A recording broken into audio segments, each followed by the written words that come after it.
1521, unguaranteed residual value. Unguaranteed residual value means that they're not guaranteeing the residual value. Kind of straightforward, but it gets a little weird. Non-lease payments, sales type lease. Okay, so December 31st, 2027, they leased equipment to Western Soya Company for a 4-year period ending December 31st, 2031. So those are our 4 periods, right? So right now I could just straight up go down and I have my 4 periods. My interest rate is going to be 8%, so I'm going to come down here. It's going to be the same. I'm using the implicit interest rate and not to the incremental borrowing rate. I don't really know exactly why. I just know that this is irrelevant. It's like a trap, and you want to avoid that one for now. The table of calculator function. Okay, so which function am I using to figure out the unguaranteed residual value? Well, if I'm looking up here, the unguaranteed residual value, which is how much money they're not guaranteeing to pay, which in other words is saying how much is this thing going to be worth in the future, but it's like worth now. So it's expected residual value. How much is $18,000 not guaranteed today? So I'm looking at the present value, not the future value. And that's just a one lump sum payment. So I'm looking at the present value of $1. And then the amount to be recovered.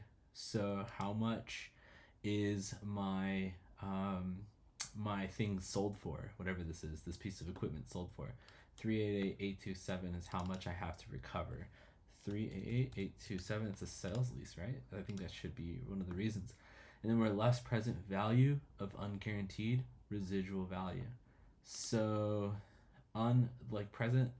less the present value of the unguaranteed residual value. So we're looking at the expected residual value, and we're going to multiply that, since it's a continued payment, and this is happening at the beginning of each period, right? It's like a payment. This is going to be the present value of an annuity due. And so, so then that is true actually. So either way, we're going to table 2. So we open up table 2 and we look up the present value of an annuity due and our interest rate.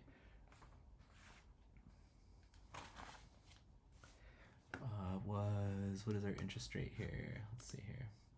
Our interest rate was, 8%, and it's for 4 years. So I go over to 8% for 4 years, and that's 73503. So I take 73503 and I multiply that by 18,000, and then that's going to give me negative 13,231, because it's like I'm subtracting the unguaranteed residual value, which is then you just do the math, is going to give you 375,596.